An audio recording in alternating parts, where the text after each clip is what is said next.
Christine, nilubog ang Bicol Region, lalo pang lumakas, signal number 2 sa buong Northern Luzon at parte ng Central Luzon. Nilubog ng Tropical Storm Christine ang Bicol Region habang ito ay kumikilos patungong Central Northern Luzon. May lakas na itong 85 km per hour at bagsong 105 km per hour at kumikilos pahilagang kanluran. Nakataas ngayon ang signal number 2 sa mga lalawigan ng Ilocos Norte, Ilocos Sur, Cagayan, Isabela, Apayao, Abra, Kalinga, Mountain Province, Benguet, Lonayon, Pangasinan, Quirino, Nueva Vizcaya, Aurora, Nueva Ecija, Tarlac, Northern Zambales, Northern Bulacan, Northern Quezon, Eastern Camarines Sur, Eastern Camarines Norte, Eastern Albay, Eastern Sorsogon, Northern Samar and Northern Eastern Samar.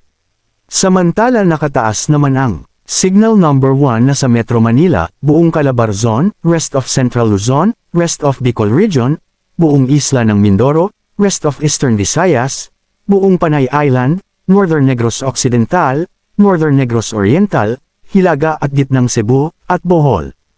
Asahan ang malalalakas na bagyo ng hangin sa Metro Manila, Central Luzon, Calabarzon at Northern Luzon simula mamayang gabi at bukas kung saan inaasahang tatawid ang bagyo sa bansa. Halos natakpan na ng malaking bagyong Christine ang buong bansa ngayong umaga. Maraming lugar ngayon sa Bicol Region at Visayas ang nakaranas ng walang humpay na pag-ulan dulot ng bagyong Christine, na inaasahang tatama sa Central Luzon bukas ng madaling araw. Marami na ang namatay at malawak na ang pinsala isang araw bago ang inaasahang pagtama nito sa Luzon, kung saan mas marami pang pinsala ang ay dudulot nito. Sa natitirang bahagi ng mainland Luzon, kabilang ang Metro Manila, Calabarzon at Central Luzon, mag-charge na ng inyong mga gadgets dahil inaasahan ang malalakas na bagyo ng hangin bukas sa inaasahang pagtawid ng bagyo. Bahagya pang lumakas ang bagyong Christine habang patuloy na tinutumbok ang Cagayan Isabela area sa Northern Luzon. Taglay na ngayon ng bagyo ang lakas ng hangin na umaabot sa 85 km per hour at pagbugsong umaabot sa 120 km per hour. Kumikilos ang bagyo sa direksyong north-northwest sa bilis na 20 km per hour.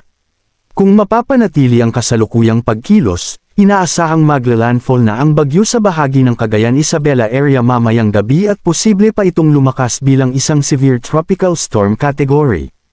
Sa ngayon ay patuloy pa ring binabayo ng matitinding buhos ng ulan at bagyo ng hangin na dala ng bagyo ang Bicol Region, Eastern Visayas, ilang bahagi ng Mimaropa, Calabarzon at maging ang ilang bahagi na ng Northern Luzon at ang probinsya ng Aurora. Asahan pa rin sa mga nabanggit na lugar ang mga biglaang pagbaha at pagguho ng lupa. Inaasahang patuloy na susungit ang lagay ng panahon sa buong kalupaan ng Luzon habang patuloy na kumikilos papalapit ang bagyo. Patuloy na mag-monitor ng mga susunod pang update na ipalalabas sa mga susunod na oras. Mag-ingat po tayong lahat, at magdasal. Pag pinapalikas, huwag maging makulit at sumunod kaagad. Manatiling nakatutok sa weather balita para sa mga bagong update. Thank you for watching. Don't forget to subscribe.